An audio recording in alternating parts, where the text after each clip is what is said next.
Assalomu alaykum, hurmatli obunachilarim. Hammalaringga avvalo salom. Mana ancha-muncha videolar ichida dam olib qoldik.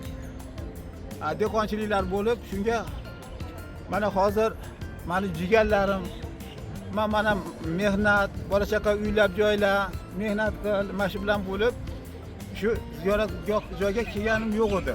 Bilmasdim, ammo eshitardim. Samarqand, Buxoro, Xorazm deb eshitardim. Kelmagan edim. Shunga meni jigarlarim yuring aka olib borib ziyorat qilaylik deb meni birga yetalashib olib keldi. Hozir men ziyoratgohdaman. Sizlarga ham tavsiya qilaman. Ziyoratgohga oilaviy bo'lib aka-ukalar bilan bemalol kelib mana ziyorat qilib ketaveringlar. Juda zo'r bag'ridingiz ochiladigan joy ekan. Men Samarqand deb eshitaverardim, kelgan emas edim. Mana xudo xolasa Samarqandni ham ko'rdim. Endi xudo xolasa mana Xorazm, Buxorolarga ham borish niyatimiz bor. Shunga endi mana hozir meni jigarlarim sizlar taniysizlar baribir. Mana jigarlarim yuriyapman sizlar.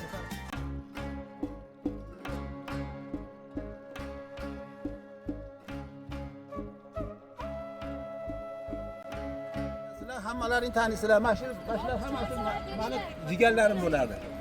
Mana hammasi sizlarga tanish. Mana yaqinroq olib kelib, ana O'ktamxon yaqinda prezidentimiz o'z qo'llari bilan orden topshirdi. Mana shu O'ktamxon, mana O'ktamxon Soliyeva va bularni bilasiz, mana Xosiyatxon Akbarova. Mana Madina xonimimiz, mana buni tanisalaring kerak. Mana bu ham meni singlim bo'ladi. Shular tufayli men faxrlanib yuraman. Alishir akam ham Mana Alishir akam hofiz. Xudo xolasa. Mana ona xonam otim bilmas. Mana mashina hammasi men jigarlarim, xudo xolasa men jigarlarim meni yuring siz aylantiraylik deb olib kelishdi. Zamonda yo'laveray deyapman.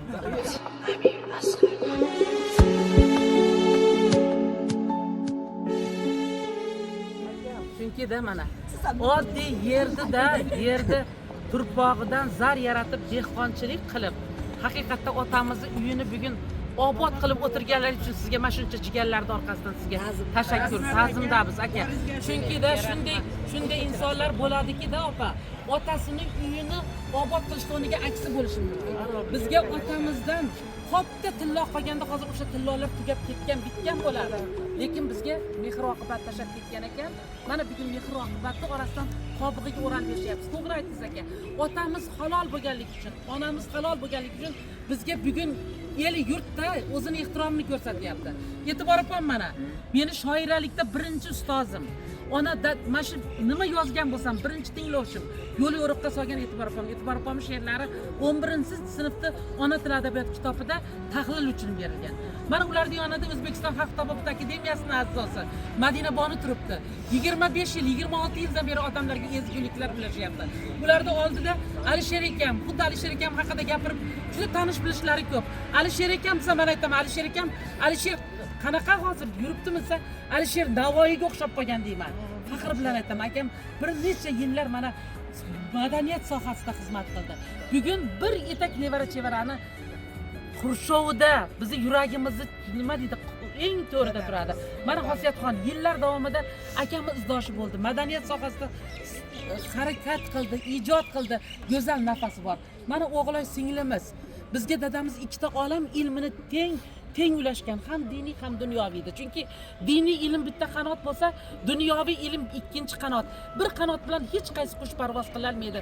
Jon bolalarim ikkita olam ilmini mukammal o'rganinglar degan hozir Qorasoqol qishlog'ida qo'lida litsenziyasi bor Otinoyi. Bu Ona opamiz bizni onamizning o'rnida bir necha yil tuman bosh Otinoyisi bo'lib faoliyat olib borganlar. Bugun mahallani farmonbebisi, mahallani yuragi dedi. Mana shu Cho'lguliston mahallasini qishlog'ini yuragi, onasi. Kuni kecha o'sha muhtaram prezidentimiz meni ko'ksimga orden qadayotganlarda, ma'ruzalarda bitta gapni aytdiki, har bitta tumandan, har bitta qishloqdan shunday bir qahramonni topingki, har oyda bir ularda amaliy ham, nafasi ham qilayotgan ishlari hammaga ibrat bo'lsin degan gaplarni gapirdi. Men bugun juda ham xursandman, chunki shuncha jigarlarim ularni nafaqat qilgan amallari, olayotgan nafaslari ham boshqalarga ibrat. Bugun elga, yurtga, jamiyatga ozmi ko'pmi xizmat qilayotgan ekanmiz, bizdan baxtli inson yo'q. Eng avvalo qishloqda xalqni farovonligi uchun, dasturxonini to'kin sochinligi uchun xizmat qilib yerdan zar undirayotgan bo'lsak, men faxrlanaman. Mana Madina Bonur respublika mutasida xizmat qilyapman. Men bugun ustozman. 43 yildan beri o'quvchilarga saboq berib kelaman. Ularga ma'rifat ulashaman, ma'naviyat ulashaman. Kuni kecha berilgan e'tirof jigarlarim, sizlar bo'lmasalaringiz men bu darajaga yetmagan bo'lardim. Hammalaringiz meni qo'llab-quvvatlaganlaringiz uchun sizlarga ming rahmat. Hali bizni zurriyotlardan, biz avlodlardan nafaqat oilamizga, yurtimizga faxr, jamiyatga iftixor bo'ladigan farzandlar kamol topaveradi. Endi shuncha gaplarni gapirib, qana yig'lamaysiz aka. To'g'ri bo'ling, sog' bo'ling. E'tibor opa, haqiqatda davlatimiz rahbari shunaqa odilona ish olib boryaptilarki, kuni kecha bir farmon chiqarishyapti. Har bitta ta'lim muassasalari, har bitta tashkilotlar, shu bilan har bitta oilalar oyni oxirgi shanba, yakshanba kunlarini o'sha dam olish, turizm uchun sayohat qilsin degan. Masalan, akamga o'xshaganlar qancha oilasi bilan kelsin, jamoasi bilan kelsin degan gapni aytyapti. Mana akam shu yoshda bugun Samarqandda turib, o'zining fikrini, o'zini eng avvalo shukronasi. Biz sahar chiqqanmiz. Tong yorishmasdan turib biz tongda chaqirdik, shartga chiqib akam bilan chiroyli suhbatlar qurdik. Mana O'zbekistonni yana bir dunyoga dovrug'ini taratadigan buyuk ajdodlarni avlodlari ekanligimizdan. Chunki Sohibqiron Amir Temur aytganlar, kimki bizni qudratimizga shubha qilsa, biz qurdirgan imoratlarni qarasiz degan. Haqiqatda biz qudratli eldi, shunday bir fuqarolarimiz, Xudo xolasa kelajagimiz bundan-da porloq bo'ladi. Chunki hozir dunyoni mana degan rivojlangan mamlakatlarda farzandlarimiz tahsil olishyapti. O'zlarining tafakkurlari bilan, ilmlari bilan barchani hayratda qoldiryapti. Bugun mana shu bir bo'lib jamoljon bo'lib kelishimizga sababchi bo'lgan Madina Bonur, sizga ham kattakon rahmat. Ko'p kelganman Samarqandga, lekin bu galgi tashrif men uchun jigarlar bilan o'zgacha bo'ldi. Bizni ko'rib turgan, bizni tomosha qilib turgan aziz yurtdoshlarimizga albatta keling. Kelganingizda ham jigarlaringiz bilan, ota-onalaringiz bilan, zurriyotingiz bilan birga keling. O'zgacha ruhiyatga tusharkansiz. Biz buni mana guvohi bo'ldik. Rahmat, sog' bo'linglar. Jigarlarim, inson yorug' dunyo uchun ustun bo'lmas. Asli bir kam dunyodir bu, kami to'lmas. Diydorlar bor, qiyosiga so'z topilmas. Udir sizlar qurgan shirin suhbatlarim. Jigarlarim, yuragimga yaqinlarim. Biringizni ko'rib ko'nglim yayrab ketar. Biringizdan ozorlarim arib bitar. Bo'yingizni ko'rib boshim ko'kka yetar. Osmonimda yaraqlagan yolqinlarim. Jigarlarim, yuragimga yaqinlarim. Hayotning xo'p tashvishlarini ortga surib, bir piyola choy ustida davra qurib, ming shukrona derman sizni omon ko'rib. Yaxshi yomon kunlarimda tirgaklarim. Jigarlarim, yuragimga yaqinlarim.